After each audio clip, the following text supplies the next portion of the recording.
Hey Nick, congrats on the win. Thank you. I'm oh, no problem. I'm wondering, late in that fourth quarter, what did you think about the team's collective defense? It seemed like, there were a few open looks for Phoenix that they generated, but for the most part, really loading up on Booker and CP. Yeah, in those situations, the game gonna go through those two guys, and they prove themselves from those situations, obviously. So we had to really try to do something with Pat Bev and I, because we had like the two guys on them on those situations, yeah, and as a team as well. I think as a team we did great, and it's not easy. It's not easy, but we did a good job. Secure the rebound. We didn't let them get offensive rebound. I think they didn't do well in the second half, but I think we find a way to win this game. I think that's a good way to win this game. So we're gonna learn from it. And we're up 30. We blew the lead, but at least we find a way. And I think it's gonna be huge for us in the future because we all know what happened a couple months ago. I think it's good for us to win a game like that. And I actually love it. It's weird actually to say that, but I love the fact that we won the game that way. Thanks, Nick. Let's move over to Miriam. Hi, Nick. Congrats on the win. Wondering what you make of Paul George this season, and if other guys in the league are maybe talking differently to him this year, or have anything to say. I know there was a scuffle in the fourth quarter there, and just kind of like, what do you see? What's your perspective? People can talk about that guy, but for me, he's a top 10, top 15 guy, and he still is one of the best players in this league. He was a top 3 MVP 2 years ago. And, he's still a great player. And he proved it all year long so far. It's been 7 games. He's been great, especially on clutch time. And we give him the ball in fine situation to make plays for us. And he does. And he did still today make big bucket. And he still find ways to make plays too. And I think that's his 3rd game in a row with more than 6 assists. I may be wrong, but I'm pretty sure it's something like that. So that's good. We'll move over to Dwayne Rankin from Arizona Republic.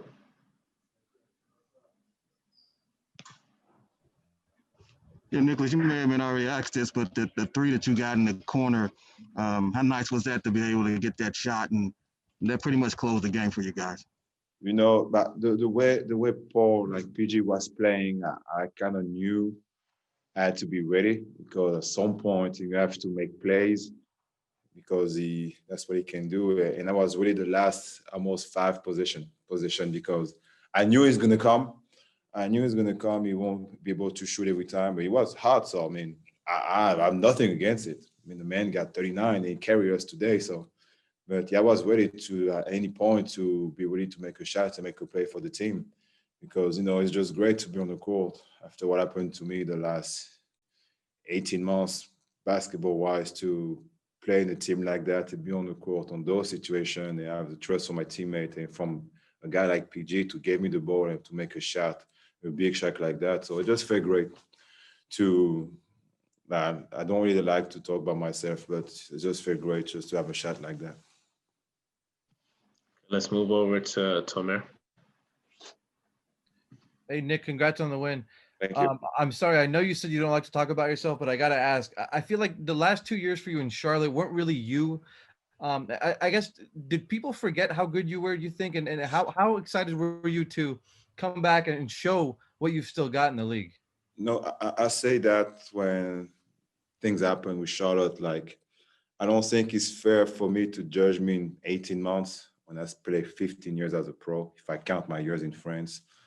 I had a good career. I think I'm not an Hall of Famer. I didn't do stuff like to be an Hall of Famer, but I think I got a respectable career. And what happened the last 18 months, it didn't work out. The first years in Charlotte was great. I got a great relationship with Steve Clifford, and we made a good chance as a coach. And I think it didn't work out. It happens sometimes. It happens sometimes. But I'm a great situation right now.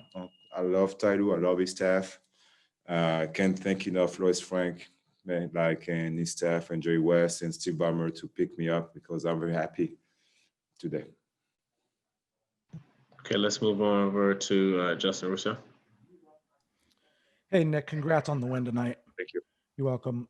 You said before that you just wanted to come in and fill the role as the guy who just does all the little things to help the team. but you've done a lot more than just the little things. What's it been like on this team for them to have that confidence in you, to go to you in that situation tonight, and for you to deliver on it? You know, I have to be ready because you can't really, even if they're great, even if Kawhi, PJ, and Lou are great, you can't really rely on themselves 100% of the time. You know, on 10 situation, 9 is going to be from them. The 10th one, you have to be ready because it might come your way.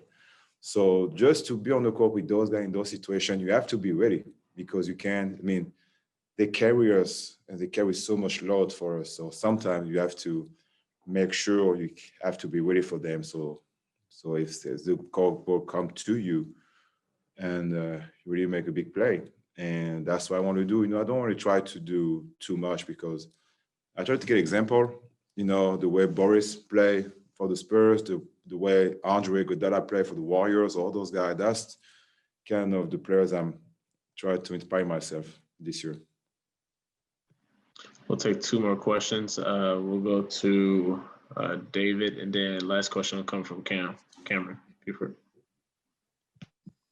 Hey, Nick. You know, earlier, Coach Lou talked about your versatility defensively, you know, particularly in this game here. You know, you were out there guarding their wings. You know, at times you were matched up in the post. Just, you know, what's been your approach to this season on the defensive end? You know, I mean, it kind of remind me one of my first couple of years with the Blazers when I was coached by Nate McMillan. And I was kind of used the same way, actually. I got games where I got games that could start on the point guard and end up on Dirk Nowitzki, and I start on Jason Kidd. So I was used that way my first 2-3 years.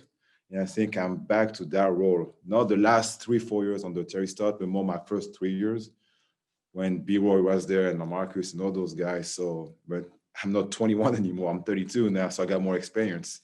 I got more stuff like behind me, so just better for me. Okay, last question. Go to Cameron. Hey, Nick, congrats on the W. Thank you. When you talk about, you touched on a little bit that your career, you got 15 years under your belt, including your time overseas. But as a veteran in the league, when you come over here, did the way they welcomed you onto this team allow you to be more comfortable and then do all the versatile things that you do on the court to just kind of bring this team together? It seems like you're a glue guy in a matter of speaking, and that's kind of the way you pattern your game after. Would you talk about that in the way they bring you on the team and just make it comfortable for you? That's kind of why I chose this team. You know, when I talked to Norris Frank and Ty Lue, Kawhi, PG before I took my decision, that's what they asked me to do. They asked me to be myself again. No, and that's why they wanted me to go. And since the first day I got to practice, maybe the first practice, they told me to be myself again, to be that guy. And I love that. That's the way I see the game. I told you a couple of weeks ago. The way I am, the way I love to play the game, the way I want to play as a team.